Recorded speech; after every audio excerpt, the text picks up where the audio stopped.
compartilhar. Olá, boa noite a todos, boa noite à equipe da Missão 76. Eu sou o Davi Souza, sou pesquisador do Habitat Marte, estudante de Engenharia Elétrica da UFRN. E na apresentação de hoje eu vou estar falando, fiquei encarregado de estar falando sobre o Centro de Energia, como seria a operação do Centro de Energia em um futuro habitat em Marte, né? É um prazer estar aqui colaborando com vocês. Esses são os tópicos que serão abordados ao longo da apresentação. Vou passar bem breve. A ideia realmente é abordar tópicos relacionados ao design. Eu vou estar falando bastante da parte de tecnologias, que é um pouco mais do meu background, né, acadêmico. Também a parte de gestão do habitat em si, da estrutura, né, do centro de energia em si. Também a parte de protocolos e spin-offs, né, de tecnologias e soluções que possam estar sendo aplicadas aqui ao nosso planeta Terra, e no fim as referências. Bom, de considerações iniciais, essa imagem aqui eu acho que reflete bastante a perspectiva não só do centro de energia, mas de todos os centros que compõem esse habitat, esse futuro habitat em Marte e qualquer outro habitat espacial, né? A gente precisa, essa imagem foi tirada desse artigo, o Minimum Number of Settlers for Survival on Another Planet, ou seja, a quantidade mínima de colonizadores, digamos assim, né, de astronautas para sobreviver em um outro planeta. E a ideia dessa imagem é mostrar a fundação, né, digamos assim, de um futuro habitat. Então, a gente pode ver os sistemas energéticos, a contribuição dele na base dessa pirâmide, juntamente aos sistemas industriais, né, e fazendo uma ponte com a questão da arquitetura, né, o próprio edifício em si, da estrutura do habitat. Tudo isso vai estar sendo colocado junto, né, vai estar sendo integrado e associado para estar criando um ecossistema, a atmosfera para os astronautas, também a questão do cultivo de alimentos, os organismos vivos, água, os astronautas, né, no geral, né, questão mesmo do suporte à vida, digamos assim. E o topo da pirâmide, né, eu acredito o mais importante que deve ser considerado em todos esses sistemas, todos esses habitats, são os aspectos humanos, né, os fatores humanos. A gente vão ser futuros astronautas, continuarão sendo humanos, seres humanos, e todas as perspectivas de saúde, bem-estar físico, bem-estar psicológico devem ser integrados na implementação desses habitats, né? Bom, partindo para a parte do design, como vocês podem ver aí, o centro de energia, ele está diretamente integrado ao centro de engenharia, né? A única conexão existente com o centro de energia é com o centro de engenharia, mas que eu vou estar explicando também um pouco da razão logística dessa integração. E também integrado aos sistemas de geração de energia e também geração de oxigênio, né? Como vocês podem ver, o MOX também vai ser melhor explorado durante a apresentação, que é voltado para a parte de geração de oxigênio, e a parte dos sistemas de geração de energia, como vocês podem ver, a fazenda solar, a proposta da integração de um parque eólico e também a tecnologia chamada CRUS, né? o One Kilo Nuclear Power. Essa é uma proposta, esse conceito aí, como vocês podem ver, ela foi proposto pelo estudante indiano Yash Rathod durante a missão 47. Também é uma outra proposta de design, né? Conceito visual do habitat. E, bom, passando agora para a ideia do design interno, né? O que foi proposto é que todas as instalações ela apresentem uma forma de circunferência. Também já houve, ao longo das missões, já houve algumas discussões relevantes sobre a questão do formato também, de ser hexagonal, também sobre a viabilidade de uso da área, né? Uma circunferência de 8 metros de diâmetro e 3 pisos. Essa instalação ela vai fornecer o básico para a sobrevivência, os dormitórios, cozinha, sala de jantar, um banheiro, uma área de entretenimento, mas também a proposta de ter um módulo de microprodução de alimentos, considerando a situação que a gente propõe durante essa missão, né, de uma possível ameaça de um vírus no habitat, e cada astronauta dentro da sua estrutura ela vai estar isolado, por isso deve ter uma quantidade mínima ali de produção de alimentos para manter a demanda alimentar. E também na perspectiva mesmo do centro de energia, uma área de monitoramento dos sistemas elétrico e eletrônicos no geral, sistema de armazenamento de bateria, que eu nomeio ele como hub de baterias, que também vou estar explicando com mais detalhes, e na área interna, né, da instalação, as unidades de geração alternativas, que eu também vou estar trazendo com mais detalhes, que eu utilizei essa sigla aí, e a parte externa, como eu já mencionei, as unidades de geração principal e o MOX. Para o design dessa estrutura, né, a divisão das áreas dessa estrutura, eu coloquei o hub de baterias no segundo andar. A ideia realmente é voltada para um procedimento de segurança também, que eu vou estar explicando com mais detalhes ao longo da apresentação. No primeiro andar seriam os fotobioreatores para cultivo de algas, uma área de monitoramento e também os sistemas de proteção da parte elétrica, né? E no térreo seria mais a parte geral, assim, de socialização, entretenimento, dormitórios e banheiros.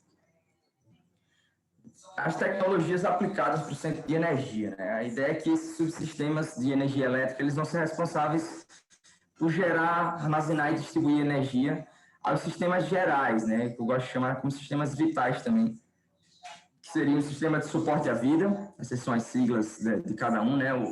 Controle do ambiente, e também sistemas de utilização in situ dos recursos, né? E também outros sistemas tecnológicos, a gente leva em consideração demais tecnologias que vão estar operando em todo o habitat, né? A ideia realmente é apoiar as tecnologias, por exemplo, sistemas automatizados, no caso, ter tecnologias de apoio, né, sistemas automatizados para procedimentos operacionais, coleta de dados, detecção de falhas, fornecer também o equilíbrio energético e tomar medidas de proteção. Como eu mencionei, essa apresentação ela vai estar considerando bastante os fatores protetivos do sistema energético, no aspecto realmente dos fatores humanos, né, de proteção física dos astronautas, já que eles estão sujeitos, nesses sistemas vão estar sujeitos à questão de choques elétricos e por aí vai. Sistemas de monitoramento, né? A ideia é fazer o monitoramento de estatísticas da dinâmica de potência, né? O que está sendo consumido, o que está sendo produzido, balanço de potência no geral, análise da qualidade de energia, detecção de falhas, sobretensões, sobrecorrentes, curtos-circuitos, descargas atmosféricas, que é bastante comum acontecer durante as tempestades de areia em Marte, e as flutuações de energia, né? Às vezes uma demanda energética maior, menor, isso é bem comum. Também monitorar o status dos equipamentos, né? No geral, equipamentos mais robustos do sistema energético, as baterias, disjuntores fusíveis, relés de proteção, transformadores, conversores e inversores. Dentre tecnologias também, eu trago a perspectiva da inteligência artificial, né, no suporte de realizar predição e elaborar relatórios, né, tanto da geração quanto do consumo de energia. Vocês podem ver nessa imagem aí à direita. A maioria das imagens estão em inglês, essa apresentação ela geralmente é feita em inglês, então boa parte das imagens e algumas referências também vão estar sendo apresentadas em inglês, mas eu vou estar explanando melhor cada uma delas. Como vocês podem ver aí, é uma proposta básica da utilização de inteligência artificial, né, para fazer uma predição da produção energética, né, de 10 dias à frente, por exemplo. Então, num caso por exemplo, ele dá o exemplo aí das energias eólicas, mas vou trazer a energia solar, né, que já vai ser bastante utilizada em Marte. Então, coletado dados relacionados ao tempo, né, ao clima. Então, também a questão das previsões climáticas, né? Ele vai utilizar tanto os dados que foram preditos, né, quanto os dados que estão sendo medidos, e tudo isso vai passar por alguns modelos de inteligência artificial, redes neurais, né, para fazer algumas predições aí do que seria essa produção energética, né? Também vai estar sendo feito um monitoramento dos parâmetros do sistema através de um painel e uma interface, né? Monitoramento dessas usinas geradoras, principalmente, como vocês podem ver nessa imagem também, no canto inferior direito. E tudo isso, sim, ele visa acelerar a produtividade, né? Não só também da operação do sistema, mas também não é necessário, caso de uma equipe de manutenção, ela está realizando algum reparo, saber quais tarefas devem ser priorizadas e assim reduzir a carga de trabalho deles durante essas tarefas. Aqui a gente considera que os astronautas não vão poder se dedicar totalmente a uma atividade só, né? Eles precisam ter isso daí bem... precisa ser uma proposta bem dinâmica, né? Entre as atividades que eles vão estar desenvolvendo e as atividades operacionais. Dentre as tecnologias também, eu trago aqui algumas soluções para fazenda solar, né? As tecnologias integradas ao edifício, esse termo, preferi trazer o termo em inglês, o Building Integrated, como vocês podem ver nessa imagem aí superior, no canto superior direito, né? A proposta é realmente de uma habitação que o painel solar ele estaria realmente integrado ao edifício, né? Também tem essa mesma perspectiva na imagem de baixo, né? Do canto inferior direito. As células fotovoltaicas maleáveis, como vocês podem ver também nessas imagens, né, principalmente na imagem à esquerda e do canto superior direito, também utilizando esse termo OPV, né, que é chamado de Organic Photovoltaics, ou seja, células solares feitas de material orgânico, né, que é o caso dessa imagem à esquerda, né, que são materiais que eles são bastante flexíveis e podem estar sendo utilizados em quaisquer que sejam as aplicações, né? E como vocês podem ver, acaba podendo colocar uma célula dessa, enrolar, né? E isso facilitaria bastante a questão do payload, né? Da carga útil no sistema de transporte para Marte. Sistemas heliotérmicos, que também vou estar falando com mais detalhes nos próximos slides, e essa tecnologia Solar ou fotovoltaic honeycomb, né? Esse formato de colmeia, como vocês podem ver nessa imagem aí do canto inferior direito, né? São pequenas células que elas vão estar compondo aí o edifício, né? São pequenas células em formato de colmeia, e cada pequena célula dessa, ela vai ter um espelho, né? Que vai estar focando a radiação solar para um ponto específico, onde vai estar a célula realmente fotovoltaica, que ela vai estar gerando energia. Então, a ideia realmente é focar a maioria dos raios, dos feixes de luz, de radiação que vão estar incidindo nessa superfície e estar aproveitando o máximo deles, evitando reflexões e coisas do tipo. Soluções também, outras soluções, sistemas de rastreamento, né? Como vocês podem ver na imagem à direita, utilizar alguns equipamentos para rastrear, por exemplo, no caso da energia solar, rastrear qual seria o ponto ótimo aí de radiação, né? De captação de radiação. E a imagem à esquerda, vocês podem ver uma torre central de captação, né? Ela pode ser utilizada tanto para radiação solar, coletar radiação solar, né? Mas também para energia térmica, que é o caso da energia heliotérmica, né? A ideia desse tipo de energia, desse tipo de sistema, ter uma tubulação de água também. Esse sistema da direita, esse formato de calha também, do sistema da direita, pode ser uma aplicação também de energia heliotérmica. A ideia realmente desse sistema é ter uma tubulação de água passando, né? E as células, né, elas seriam mais reflexivas em vez de realmente geradoras de energia. Então, elas vão estar refletindo, vão estar focando toda a irradiação solar para um ponto específico, que seria o receptor, né? Nesse caso aqui, vocês podem ver o receptor aqui da torre central, mas num caso como esse aqui, geralmente ela foca para um tubo que ele passa aqui, né? Ele fica passando aqui digamos, no centro dessa calha, né? E aí o processo básico, né? Essa água vai ser aquecida, vai gerar pressão, ou vai gerar vapor, vai induzir uma pressão aí para girar uma turbina. Também a perspectiva de problemas com tempestades de areia, né? É uma coisa muito comum lá em Marte, ter essas tempestades de areia. Como vocês podem ver aí nas imagens, né? Tem essa referência aí que fala principalmente desse rover Spirit da NASA, né? Que foi cortado o suprimento de energia, pois por ele ter enfrentado, né, uma tempestade de areia e que cobriu todos os seus painéis solares, como vocês podem ver aí na imagem acima e a imagem abaixo, né, após a tempestade. Então, isso afetou bastante o funcionamento e nesse gráfico aí vocês veem exatamente desse rover, que é esse gráfico de horas, watt-horas, né, produção de energia por hora, né, que a determinado período aí a quantidade de sols, né, que seriam os dias marcianos, o período que ele vai estar gerando energia, e aí chega um momento que essa linhazinha azul, né, do gráfico, que é esse índice que eles chamam de tal, que é basicamente a questão da quantidade que a atmosfera ela fica opaca, né? Então, a partir do momento que a atmosfera, esse índice atmosférico aí, ele detecta, né, é uma forma de detectar essas tempestades de areia, ele detecta, então vocês podem ver que a atmosfera ela fica totalmente opaca e reduz consideravelmente a produção de energia do rover, né? Já que estamos falando de rover, também acho válido trazer as tecnologias aí de operação do rover Perseverance, né? Ele utiliza um sistema de energia usando radioisótopo, né? Que é denominado aí por esse nome, esse gerador aí termoelétrico, né? Ou com a sigla MMRTG.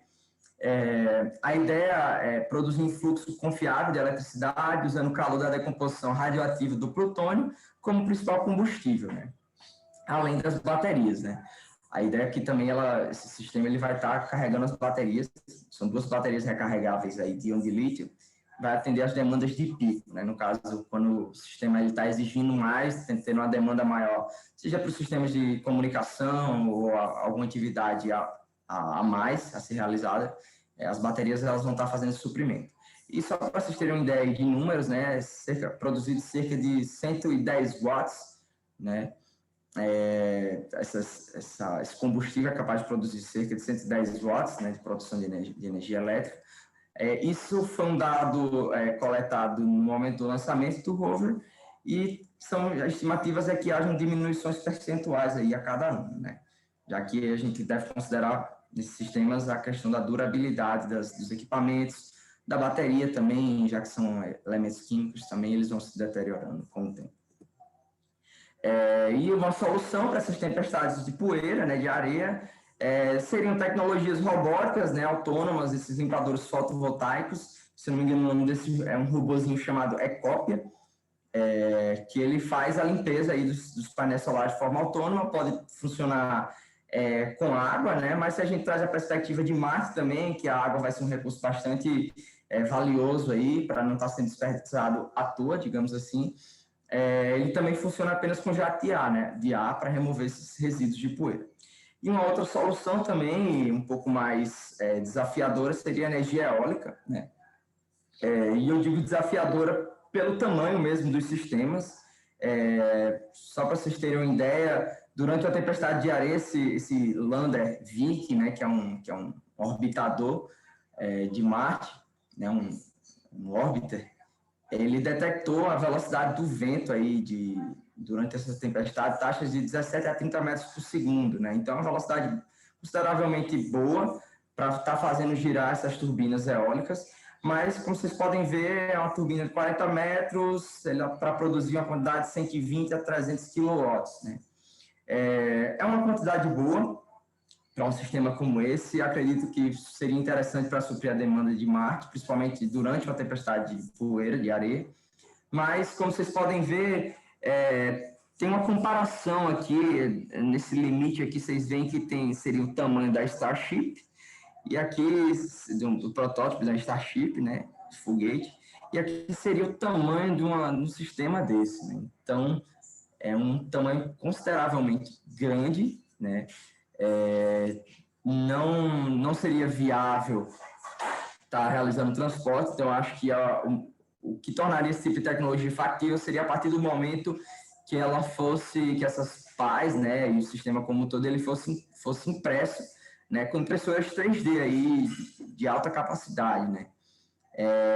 Também recentemente eu tive uma conversa com alguns amigos, colegas do curso, né, e a gente acabou conversando, parece que estão desenvolvendo algumas tecnologias utilizando a proposta do Honeycomb, né, da colmeia, para fazer a montagem dessas pás, ou seja, fazer pequenas partes da pá que ela vai se integrar ali, né? Então, você com um sistema pequeno, uma impressora 3D relativamente pequena, você vai integrando todos os sistemas para montar um sistema maior, né?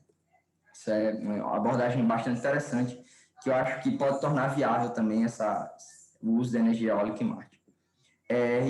O CRUST, a tecnologia CRUST, né, que é o Kilopower, utilizando energia nuclear, né, reativa, no caso, ele foi projetado para ser seguro, uma tecnologia segura, duradoura, confiável, escalonável, energeticamente eficiente, compacto, para caber dentro dos foguetes desses sistemas de transporte, né? Então, eu vou fixar aqui principalmente a proposta de ser seguro, né? Já que é uma tecnologia que usa reação nuclear, né? É utilizado um core, né? O urânio aqui ele é aquecido aqui, esses radiadores eles vão coletar radiação para aquecer esse plutônio, para esse urânio, para gerar energia. E utilizando esse tipo de elementos, né, é de extrema importância ter um equipamento seguro, mas que também na perspectiva para o espaço, acho que a palavra mais adequada que foi citada é a ideia de ser escalonável, né? Uma vez que é um sistema pequeno, vai caber dentro desses foguetes, então uma vez que ele é fácil de ser escalonável, é mais viável dele estar sendo implementado. Então, aí a NASA, em testes em 2017, conseguiu gerar cerca de 100 watts de eletricidade com essa tecnologia né, podendo ser dimensionado para gerar até 10 kilowatts e até megawatts. Então, quantidade consideravelmente boa de energia e com crust desse, né?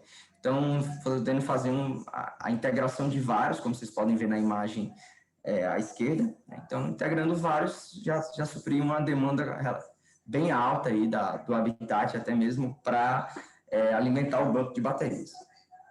E, falando da parte de baterias, né, a ideia do hub de baterias seria uma área voltada para o armazenamento de energia elétrica. Então, são várias baterias que estariam integradas aí. Como vocês podem ver, um exemplo nessa imagem do canto inferior esquerdo.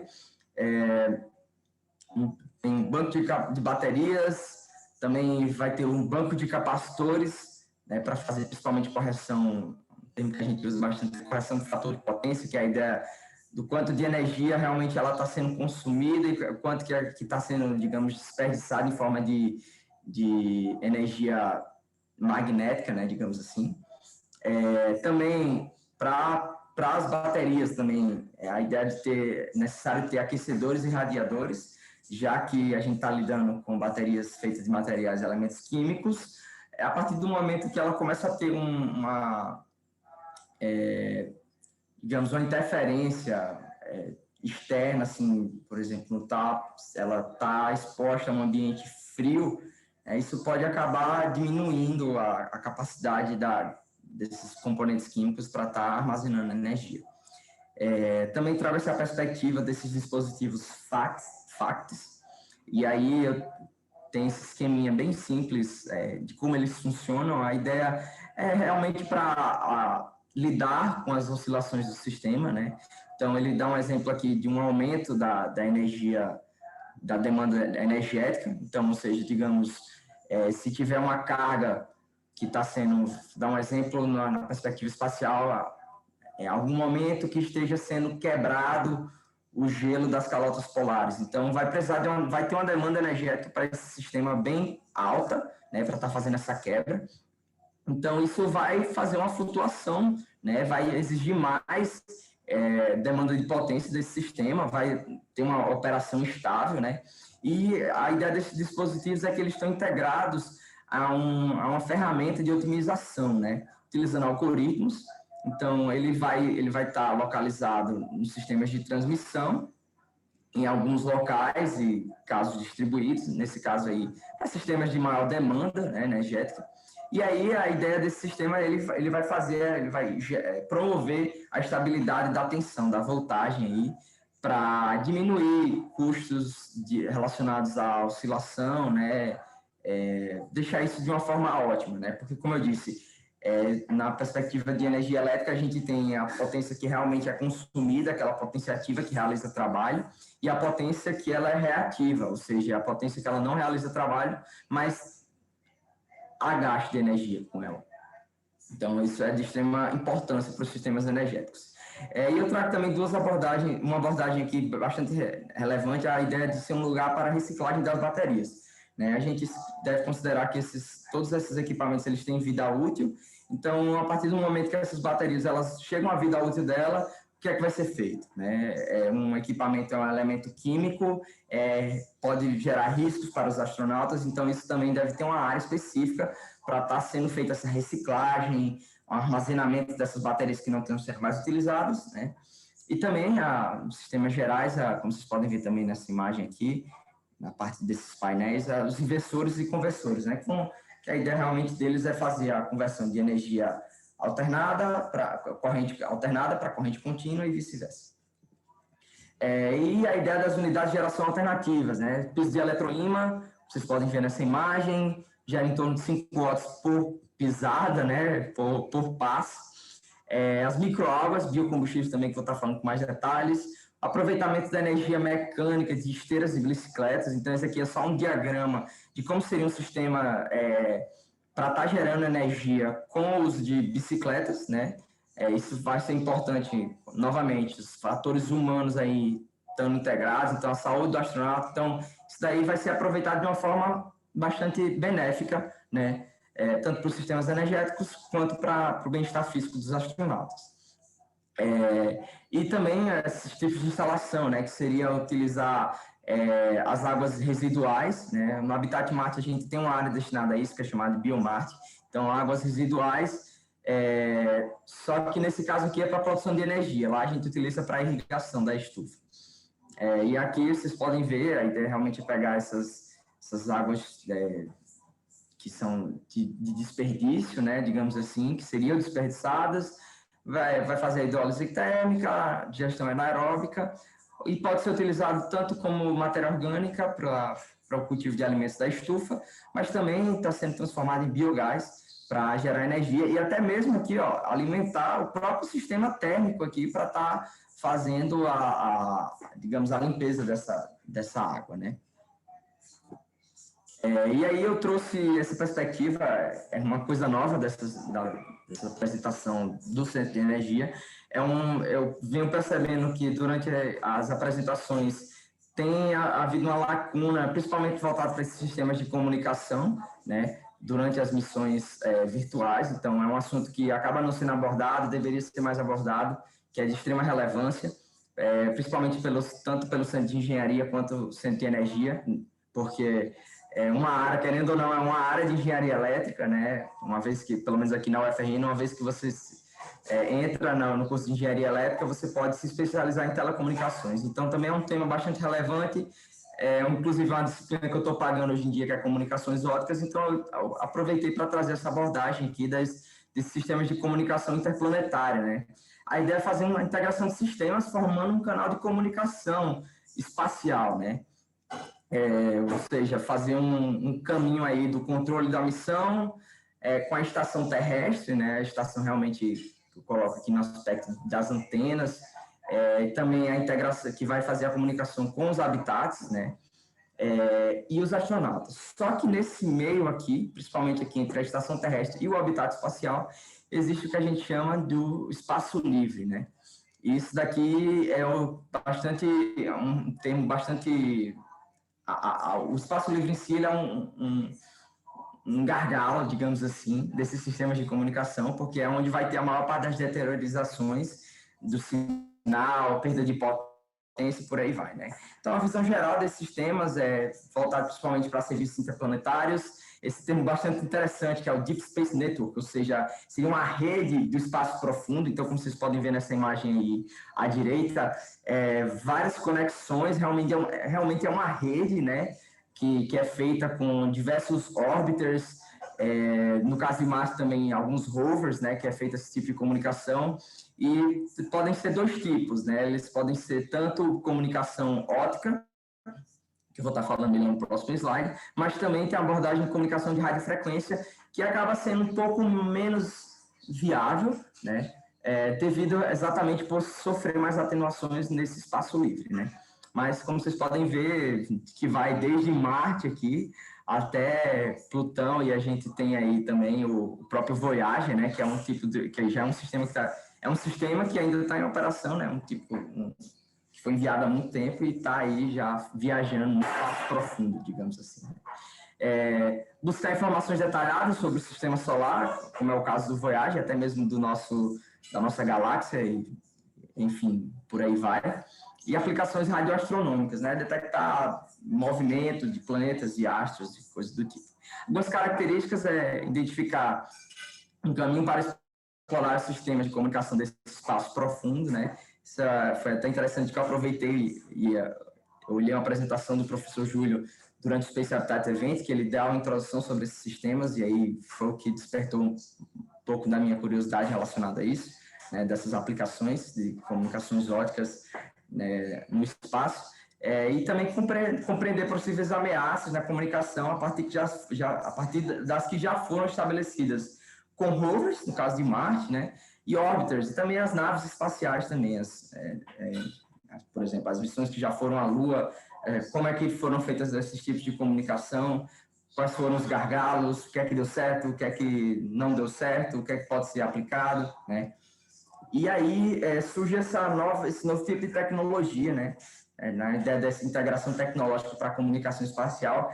E eu vou estar falando sobre os spin-offs, mas também os spin-ins, né? Que seriam tecnologias da Terra que são aplicadas no espaço. Esse é o tipo de tecnologia que começou aqui na Terra, chama FSO, Free Space Optics, ou seja, a ótica no espaço livre, né? A ideia é reduzir as perdas associadas ao espaço livre, capturar melhor a recepção do sinal, né? Ou seja, utilizam esses feixes de luz assim para fazer a comunicação, é emitido um feixe, né? Que ele vai ser direcionado para chamam um satélite retransmissor, né, que faz a retransmissão. E aí, por exemplo, aqui seria um caso de uma comunicação com o habitat, por exemplo. Então, digamos, do habitat aqui, ele vai mandar um sinal para um satélite desse de retransmissão, que vai estar orbitando Marte, e aí vai estar mandando esse sinal para a Terra, né? E aí teria o transmissor óptico, o receptor óptico, mais uma perspectiva mais técnica, digamos, desse sistema, só para apresentar aqui para vocês, né? E também esse outro termo utilizado é Deep Space Optical Communication. Então, seria a aplicação da FSO no espaço profundo, né? Então, utilizar sistemas de comunicação a laser com essa capacidade de aumentar o desempenho e eficiência desses sistemas e de estabilizar o transporte de dados e informações, que isso é de extrema relevância.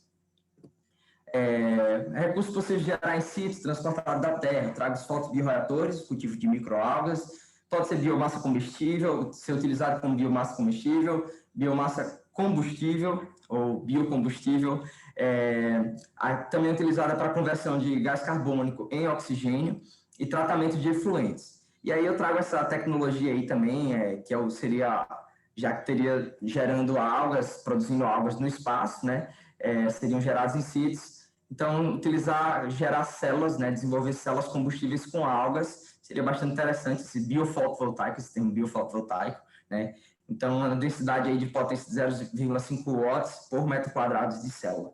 E aqui nessas imagens à direita, são algumas aplicações de tecnologias verdes no espaço, né? Então, a abordagem da NASA da utilização de microalgas para aplicações espaciais.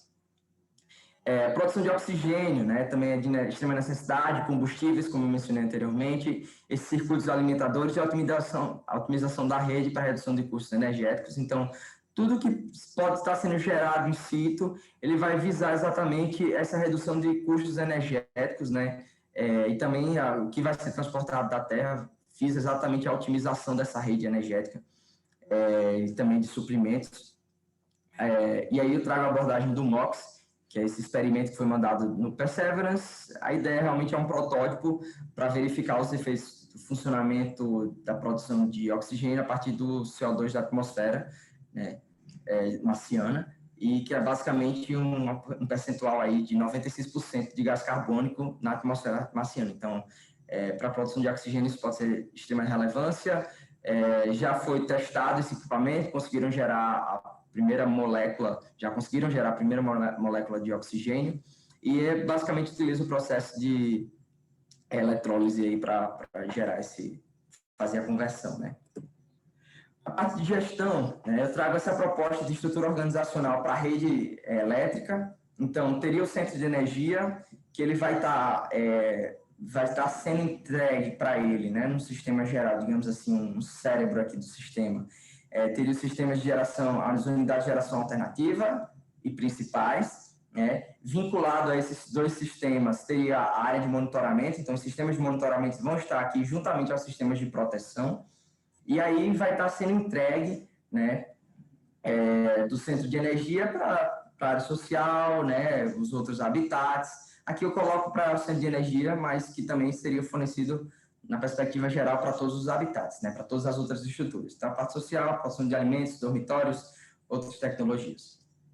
E o hub de baterias. E aí, assim, na parte de segurança, o motivo, explicando o motivo de eu ter colocado o hub de baterias na parte superior do habitat, é essa proposta de desacoplamento de emergência. Então, dependendo da situação que possa estar ocorrendo, por exemplo, como esses sistemas eles são bastante letais, né? O caso, por exemplo, se tiver um incêndio ali com as baterias, isso pode gerar pode ser uma catástrofe para todo o sistema energético e vital para os astronautas. Então, a ideia é que, se for detectada uma falha que realmente necessite desse desacoplamento, por exemplo, se for para a questão do fogo, então, realmente, o que é que poderia estar sendo aplicado aí, fazer esse desacoplamento, tanto, digamos, virtual, no sentido de os fios, eles não estariam mais conectados à rede, né, do hub de baterias, mas também no caso, assim, de uma emergência muito pesada, aquela parte ali superior, ela simplesmente ser ejetada, né? A ideia, a proposta é essa, para realmente evitar que isso se espalhe ao longo do habitat, da estrutura e ao longo do habitat, né? Então, nesse hub de baterias, teria a parte do controle de energia, né? Os FACTs, como eu já mencionei, os inversores e coisas do tipo, e a área de reciclagem dessas baterias. Na estrutura organizacional, novamente, a ideia seriam todas as infraestruturas conectadas entre si, né? Seria a ideia da conexão virtual, digamos assim, por fios, claro, cabeamento, coisas do tipo, mas formando essa rede energética, principalmente com o centro de engenharia, né, que ele está ali logo após, então explicando a questão logística, a ideia é permitir a redundância desses sistemas de proteção, então não ter só sistemas de proteção no centro de energia, mas no caso que chegue uma falha muito grande ali, afetando o centro de energia, o sistema de proteção do centro de engenharia, eles possam atuar e evitem que essa falha ela se alastre para os demais sistemas do habitat. Então, os profissionais eles teriam que ser capacitados para realizar esses experimentos e também a parte da manutenção, voltada para a estrutura da rede e dos sistemas, e também serem capazes de desenvolver pesquisas específicas relacionadas a esses sistemas junto ao centro de engenharia. Então, também eu trago a perspectiva da gestão de resíduos, então é interessante, principalmente na perspectiva que a gente teria células fotovoltaicas que, depois de um tempo, elas vão estar chegando à vida útil delas, as baterias, então, o que é que vai ser descartado? Então, fazer essa análise do que pode ou não pode ser descartado, o que é que pode ser recuperado, né? Então, na parte de recuperação de equipamentos, como seria essa logística de reuso e uma possível logística de descarte. Das posições, né, os cargos, perfis e responsabilidades, eu coloco duas permanentes, que seria o gestor de energia, seria a questão da prática e conscientização dos sistemas, elaborar os cronogramas, fazer o monitoramento e manutenção.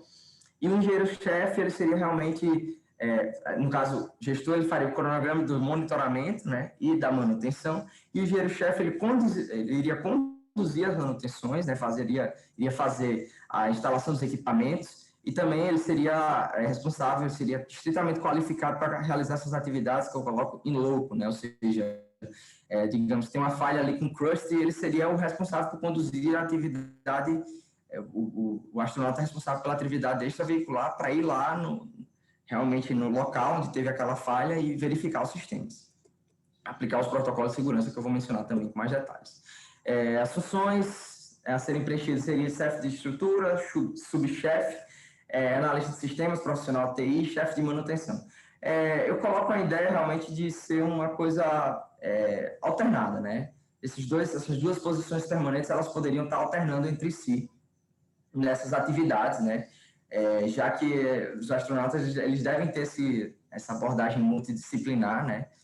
Para estar melhor operacionalizando esses sistemas. Então, deveres do chefe, especificamente o chefe da estrutura, ele iria delegar essas funções dar instruções, estabelecer os cronogramas, juntamente a quem estaria, por exemplo, pode ser que o gestor não seja necessariamente o chefe, seja um momento... A ideia é também que esse chefe ele seja, por exemplo, alternado, então uma vez pode ser ocupado pelo gestor, outra vez pelo engenheiro-chefe, né? Mas que o chefe da estrutura pode estar sendo estabelecido aí de acordo com a necessidade, por exemplo, talvez no momento inicial de montagem dos habitats, talvez seja mais interessante o engenheiro-chefe ele está sendo o chefe da estrutura, porque as atividades do centro de energia estariam mais voltadas aos sistemas, né, como um todo. E um tempo que o habitat já está operacionalizando, talvez seja mais interessante o gestor ali, ele está conduzindo as atividades de monitoramento, coisas do tipo, ver o que é que, né, acompanhar os relatórios, ver como é que o sistema está funcionando. Promover, a ideia é promover essa rotatividade, né, entre os centros, dentro dos centros astronautas, dentro dos centros, e também ver uma possível vir astronautas de outros centros, do centro de engenharia, para estar fazendo alguma atividade específica relacionada à parte de energia. Programa de treinamento, só trago alguns entendimentos básicos para serem incorporados no programa de treinamento de astronautas. Então, a ideia dos astronautas terem essa presença humana sustentável no espaço, ou seja, que todo tipo de recurso ele é bem-vindo, todo recurso ele deve ser economizado, esses sistemas eles devem ser o máximo reaproveitados, os recursos devem ser o máximo reaproveitados, os sistemas devem ser ao máximo, digamos assim, utilizados até aquele último momento mesmo, né? A ideia da sustentabilidade, suportar os efeitos de isolamento de longo prazo, práticas de redução de custos e riscos técnicos relacionados aos sistemas gerais, né, de sobrevivência, também, no geral, a perspectiva da missão, né, os objetivos da missão. Os cursos, está sempre sendo realizado cursos focados em noções básicas de manuseio e manutenção de sistemas elétricos, ou seja, os astronautas do Centro de Energia, no caso é o que eu estou fazendo aqui para vocês, né? Então, digamos que os demais chefes não tenham tanto conhecimento na área elétrica, né? Mas a partir de hoje, com essa apresentação, né, de formato remoto, a gente está permitindo dar alguns direcionamentos, né, para ter noções básicas na parte de operacionalização, né, como é que funcionaria a parte de proteção do sistema elétrico em Marte. Também a ideia de análise, está sempre realizando essas análises de possíveis riscos, falhas, ver essa geração de relatórios, o monitoramento dos sistemas, a ideia de ter sistemas também de backup, reuniões para tomada de decisão, não só do centro de energia, mas para toda a tripulação, desenvolvimento de novas habilidades para superar emergências com base em situações identificadas em Marte. E aí eu trago a ideia da simulação, ou seja, o que a gente sabe sobre a questão de Marte hoje em dia é muito do que a gente tem sobre estudos com os rovers que foram realizados lá, alguma ideia do que foi, digamos, conduzido na Estação Internacional Espacial, na missão para a Lua, que acaba sendo expandida de como seria lá em Marte, né? Assim, fazendo como é que essa abordagem poderia ser aplicada a Marte, mas que muita coisa nova pode estar acontecendo uma vez que os astronautas vão chegar lá, né? E aí trago a ideia realmente de resiliência. Então, os astronautas estarem sendo resilientes. Caso aconteça alguma situação nova, eles estarem sempre preparados para isso. Então, por isso a importância de realizar essas simulações, treinamentos, né, esses cursos e coisas do tipo. Alguns vídeos, né? Eu falei da tecnologia SolarOr, a RoboEcópia, né? Então, alguns vídeos dessas duas tecnologias. Um vídeo também, esse daí está em inglês, voltado para a Low Power, né? A Crust. Esses outros dois aí estão em português, que é de onde o Curiosity tira energia. Então, o Rover Curiosity, ele utiliza, se não me engano, ele utiliza energia solar, e aí ele explica bastante como é que é o funcionamento energético aí do Rover Curiosity e o experimento que vai produzir oxigênio em Marte, né? Isso aqui está apresentando um vídeo bastante detalhado, muito interessante, vale a pena ver, voltado para a explicação do MOX. E também esse outro vídeo está em inglês, mas tem legenda, falando como é que seria essa geração de energia em Marte, né? Eu achei muito massa, assim, eu tirei alguns prints desse vídeo, do Nat Geo, National Geographic. Então, vocês podem ver a ideia da fazenda solar, né? As calhas, né? Esse daqui é um sistema muito massa aqui, essas duas imagens de baixo mostra o deployment, né? Que seria o momento que o sistema ele começa a abrir para começar a funcionar. Então, seria um sistema que ele digamos, não fechado, mas ele é compacto, né? E ele vai se abrindo uma vez que ele é instalado, né? Então, ele sai dessa situação à esquerda para essa situação à direita, né? Essa aqui é a ideia das calhas, que eu já havia apresentado para vocês. E de recursos, considerando essas necessidades energéticas, né? A ideia é que o dimensionamento do sistema de energia, sistema de água, de aquecimento, ar-condicionado, ele principalmente vai ser determinado pelo número de astronautas, né? E a quantidade de vegetação. Então, tudo isso para ver, por exemplo, qual seria a demanda de um sistema de aquecimento, vai depender da quantidade de, digamos, interação que as plantas vão estar realizando com o ambiente, dos astronautas que vão estar ali, né? Então, tudo isso é uma coisa interligada. Mas tem essa estimativa aí desse diretor da NASA, né? Tecnologia Espacial de Missões, esse James Reuter, na verdade, que ele dá uma estimativa aí que precisaria de mais ou menos 40 kW de potência. Então, como foi apresentado já para vocês, uma tecnologia como o reator nuclear, né, o kilopower, ele seria, uma vez que escalonado, seria bastante útil, né, para estar sendo aplicado aí já como uma solução, uma tecnologia totalmente viável para Marte. E recursos básicos, né, para 2 astronautas, a ideia da comida, mesma coisa dos sistemas, só que, fazendo analogia, né, a ideia realmente é que vai variar, só que dependendo de cada indivíduo, né, então pesos diferentes, alturas diferentes, biótipos diferentes, rotinas diferentes, tudo isso vai variar para cada astronauta, né. Mas é feita essa estimativa aí de um consumo diário de 2,1 quilogramas por pessoa.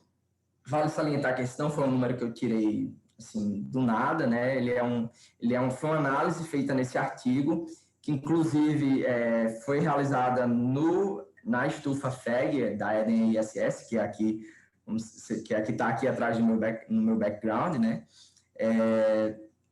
Que eles fazem essa análise aí, qual seria a melhor abordagem para atender essa demanda diária dos astronautas, né? Esse consumo de biomassa, e que eles consigam estar consumindo, fazendo esse consumo diário, mas que a partir da quantidade de alimentos que está sendo produzida, esse status do armazenamento ele vá crescendo. Então, não fique um negócio de armazenamento assim estagnado, sempre em valores críticos, mas que sempre tenha uma quantidade de armazenamento ali, reserva, por exemplo, o caso aqui do isolamento das estruturas, né, tem uma quantidade ali mínima para sobrevivência por um período X, né?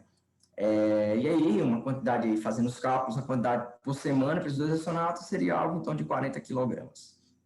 E de água potável, considerando, mais uma vez, aqui seria uma abordagem aqui na Terra, né? Essa quantidade de água é o que a gente sabe que é necessário para um bom funcionamento do nosso corpo aqui na Terra. Então, 3 litros. Então, eu faço essa estimativa também para que seria em Marte, podendo variar aí para mais ou para menos, mas um consumo semanal seria de 42 litros de água.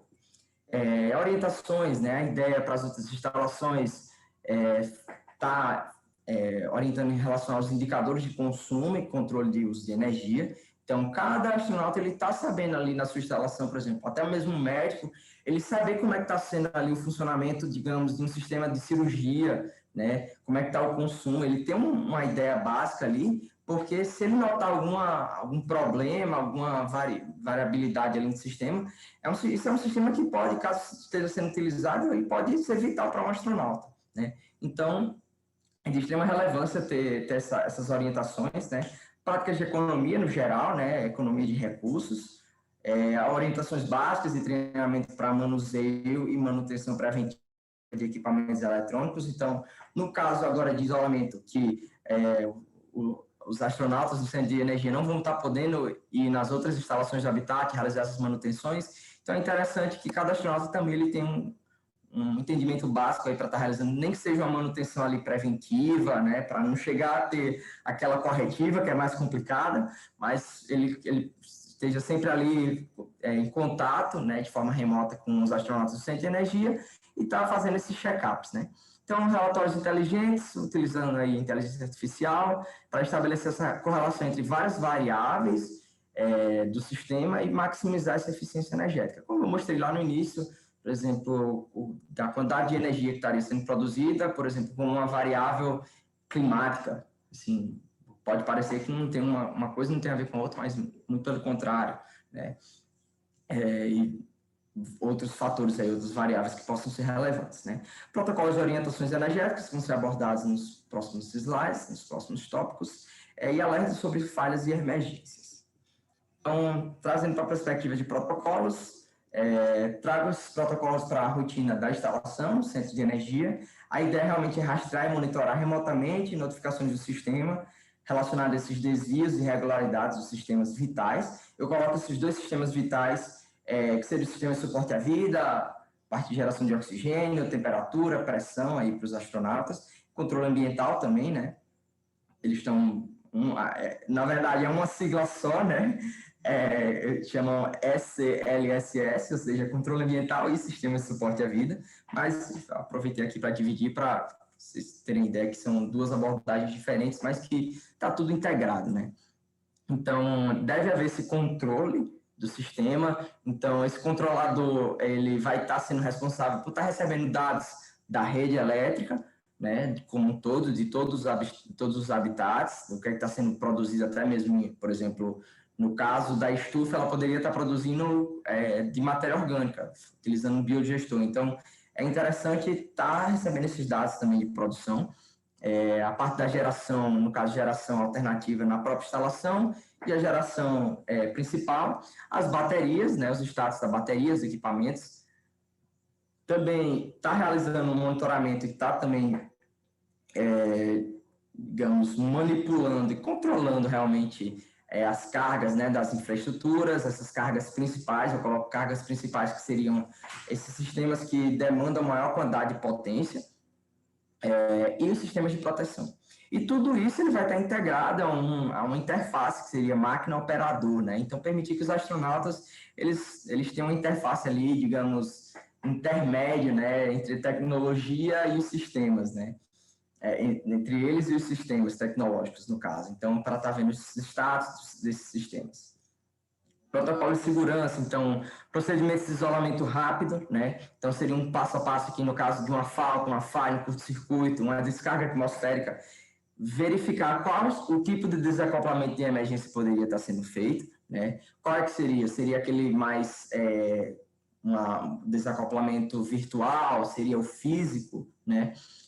Verificar os equipamentos de proteção e seccionamento, né, das usinas de geração, ver se eles realmente, a ideia é que eles sejam ativados, né, no momento que detecte alguma falha, né, para evitar uma perda generalizada, mas é de extrema importância que os astronautas também eles vão lá, realizem o check-up e verificar se esses equipamentos eles realmente atuaram, né, porque às vezes a gente sabe como é um sistema energético, a gente sabe como é um sistema tecnológico, muitas vezes ele pode ter alguma falha ali, não tá realmente indicando aquilo que realmente aconteceu, né? Então, por isso a importância dos astronautas irem verificar isso. Então, se necessário, estabelecer essa ordem de desativar ou desconectar os sistemas do habitat e ativar os bancos geradores e baterias reservas. Então, por exemplo, como eu dei um exemplo no início, né? Se deu uma falha na energia crust, ali no sistema crust como um todo, então desacopla daquilo, né? E aqui desacopla também dos outros sistemas principais, né? E de geração de energia, tira a geração e coloca a ideia reserva, ou seja, o banco de geradores e essas baterias, né? Também a recuperação do sistema, então, por exemplo, uma vez que acontece essa falha no crust, o que é que seria feito para recuperar, né, esses sistemas? Então, seria feita uma atividade extraveicular para monitorar e avaliar o local afetado, ver o que é que foi perdido, né, fazer esse inventário de perdas e um cronograma de recuperação, caso seja possível. E também algumas orientações, né? Então, é importante que todos os outros membros eles estejam cientes que está acontecendo, né, uma manutenção, um reparo no sistema elétrico, até mesmo para tomar um cuidado dobrado, né, porque nunca se sabe o que, é que pode estar acontecendo, né, pode ser que tenha, por mais que seja uma coisa às vezes instantânea de um sistema de proteção atuar, às vezes acontece realmente de afetar um sistema ali e nem percebe, foi uma coisa tão rápida que afeta aquele sistema e acaba podendo gerar problemas maiores. Protocolos de ocupação e entretenimento, a ideia, o básico, né, de eles estarem realizando práticas de socialização, seria uma coisa proposta pelo centro de saúde, momentos de relaxamento, exercícios, jogos. Eu falo também duas perspectivas interessantes, é a ideia da alternância de rotinas de monitoramento, que eu mencionei, né, para nunca estar sendo aquela mesmice, digamos assim, né, os astronautas nunca estejam realizando uma só atividade, ou, no caso, um só conjunto de atividades, né, uma só atividade não tem como, mas um só conjunto de atividades. Então, assim, que eles nunca fiquem realizando sempre aquelas atividades, mas que promovam novos estímulos, né, nessas rotinas e no que eles vão estar fazendo no habitat. E também atividades operacionais envolvendo o cultivo de plantas, né, principalmente para proporcionar essa interação com as plantas, né. Então, os benefícios, a Eden ISS também lá no Habitat Marte, a gente são duas estufas que realizam um pouco dessa abordagem aí do impacto psicológico afetando as missões, né, o isolamento dos astronautas durante as missões. Os astronautas análogos durante as missões. Protocolos de produção de alimentos, né, então a ideia é que esses protocolos eles sejam utilizados nos sistemas de microprodução, né, seria uma coisa proposta pela estufa, esses protocolos, e aí, por mais que eu seja da área de engenharia elétrica, meu tópico de pesquisa, né, e a área que eu pretendo seguir é a parte do cultivo de alimentos. Então, eu e o professor Júlio, a gente teve a oportunidade de apresentar esse trabalho, né, no International Astronautical Congress de 2020, que foi realizado de forma virtual, né, de forma remota, falando sobre agricultura em Marte, alguns dos encontrados que a gente teve lá no Habitat Marte, né. Então, relacionadas às rotinas, né, a parte de gerenciamento, gestão da estufa, a manutenção, práticas de reciclagem, colheita e processamento dos alimentos, né? E todas essas atividades elas precisam garantir as análises, serem feitas as análises, né? Não só pelos sistemas, mas também pelos astronautas, o diagnóstico, garantir a circularidade, garantir a fidelidade das metodologias. Só um parênteses muito relevante, sim. Isso é muito importante na perspectiva espacial. Eu tive lendo um artigo recentemente de estudos bem antigos que foram realizados pelos russos, né, voltado para essa questão da produção de alimentos no espaço. E é muito interessante que algumas das atividades que estavam propostas nesse artigo, eles falam que os astronautas acabaram não realizando essa atividade, por exemplo. Houve uma falha no sistema de iluminação da estufa, e aí o sistema ficou sem luz por 3 dias, porque os astronautas precisavam ligar e desligar aquilo manualmente. Então, isso é muito interessante, né? Essa perspectiva de garantir a fidelidade dessas metodologias, né? Na perspectiva espacial, para realmente ver que essas atividades estão sendo feitas, os check-ups, as verificações, principalmente nos sistemas elétricos e sistemas alimentares, sistemas vitais como um todo, né? Também estarem sendo realizadas orientações e detectar possíveis falhas, né? E tudo isso vai estar voltado para a questão de logística de alimentos, gestão e prevenção de riscos, monitoramento e gestão de resíduos. Protocolos para impressão 3D, novamente, seria um trabalho colaborativo entre o Centro de Energia e o Centro de Engenharia. Eu acredito que o Centro de Engenharia ele seria o mais responsável por estar dispondo das impressoras 3D, porque eu não vejo uma viabilidade de estar colocando a impressora 3D no Centro de Energia. Acredito que a prioridade seria realmente sistemas de proteção e um espaço bem amplo ali para as baterias. Então, tudo isso estaria sendo feito em colaboração com o Centro de Engenharia. Então, produzir ecodispositivos, dispositivos eletrônicos orgânicos, cases de equipamentos, condutores e filamentos. Então, vocês podem ver aí 2 exemplos. Nesse da direita é desenvolvido um case, né, para um sistema de circuito integrado, né? Então, fazer aqui basicamente uma placa, né, que ela foi impressa 3D, e só colocado os equipamentos realmente elétricos aqui, os circuitos integrados aí nessa placa. E também a ideia de condutores e filamentos, né? Então, aqui é um exemplo bem interessante aí de um sistema funcionando, né? Desses filamentos aqui feito com impressora 3D, né? Aqui é um exemplo básico para acender um LED, mas imagine aí a diversidade de aplicações que podem estar sendo feitas. E na perspectiva também de microalgas, achei essa pesquisa bastante interessante, né? A utilização da utilizar a impressora 3D para produzir microalgas, né? Nessa celulose bacteriana. Então, é uma celulose que ela acaba sendo favorável para estar fazendo, digamos, o cultivo de algas, de microalgas, né? Uma técnica de bioimpressão para estar imprimindo essas microalgas, né?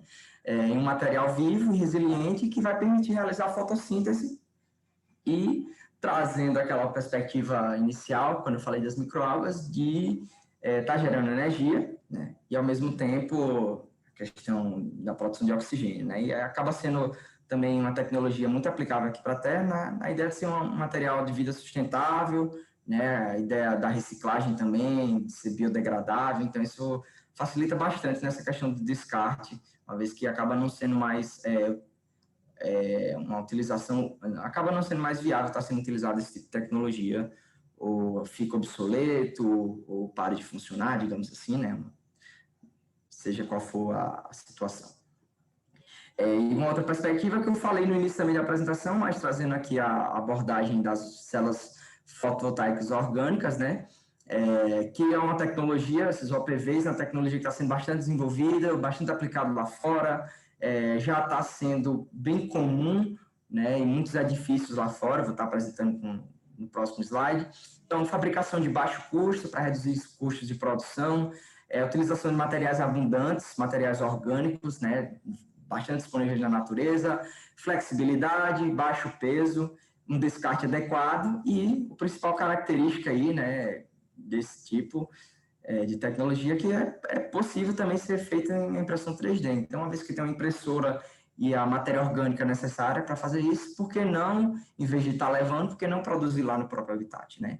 Então, só dessa referência aí, eles trazem que os painéis solares impressos em 3D, eles acabam sendo mais eficientes, né? 20% mais eficientes que os painéis tradicionais. Então, por que não utilizar um tipo de tecnologia como essa? E por que não utilizar um tipo de tecnologia como essa aqui na Terra também, né? A ideia dos spin-offs é a aplicação de tecnologias, né, que podem ser úteis para a Terra, mas não só tecnologias, no próximo slide vou também estar falando sobre a ideia a parte de soluções no geral, né, até mesmo atividades e atitudes também para cada um de nós, né, mas a ideia dessas tecnologias é promover essa autossustentabilidade na produção de energia, é uma estrutura com uso eficiente de recursos, ou seja, ecoamigáveis, né, como vocês podem ver aí nessa imagem, é a utilização da célula orgânico fotovoltaica, né, o OPV, integrada ao edifício, utilizando a iluminação externa para iluminar o ambiente, gerando energia. Então, assim, tudo isso em uma só aplicação. Então, são tecnologias bastante úteis que abrem um leque de oportunidades aí na perspectiva de energias renováveis e limpas aqui para a Terra. E a ideia é oferecer também o melhor manuseio possível, o melhor desempenho para os conceitos de smart grids, né, as redes inteligentes, também tecnologias ambientalmente corretas com redução da pegada de carbono, né. Então, um exemplo aí dessa célula fotovoltaica também é a ideia que 1 metro quadrado, né, dessa célula, ela evita a emissão de 120 quilogramas de CO2 por ano. Então, imagina quanto isso pode estar sendo aplicável, né, em nossa sociedade. E diretrizes para serem aplicadas à vida na Terra, então, produção sustentável de energia, tudo isso que foi mencionado ao longo da apresentação, da perspectiva de tecnologia e operação, é bastante valioso, né, para estar sendo aplicado aqui na Terra, por isso a importância da tecnologia espacial, do desenvolvimento espacial para nós, né, no geral, em nossos ecossistemas. Então, formas criativas de lidar com questões de geração de energia, seja ela solar, eólica, biogás, biodigestor, seja lá qual for. Desenvolvimento de novas tecnologias, sistemas para melhorar a segurança e confiabilidade, tudo isso vai estar gerando conhecimento, né? Vai ser gerado um conhecimento em cima disso. A fácil montagem e manutenção com procedimentos otimizados, seja procedimentos de gestão, manutenção, também soluções para manter a confiança relacionada ao controle de potência dos sistemas de proteção, reaproveitamento de materiais e práticas de reciclagem, gestão do consumo de energia, investimento em pesquisas sobre diferentes formas de agregar positivamente na matriz energética global, né? Então, tudo isso vai estar contribuindo, pode contribuir em larga escala. E em relação aos impactos nos Objetivos de Desenvolvimento Sustentável, as relações, né? Eu pontuei apenas alguns, mas acredito que tem muitos outros aí que possam estar sendo pontuados. Esses são os principais, né? A ideia de energia limpa e acessível, a indústria, inovação e infraestrutura, emprego digno e crescimento econômico, e consumo e produção responsável. E o mais importante, que eu gosto sempre de trazer essa abordagem, é a ideia do combate às alterações climáticas. O espaço está aqui para isso, né? Muitas vezes a gente pensa que é só os satélites que estão ali realizando o monitoramento das alterações climáticas, o espaço serve para isso, mas não.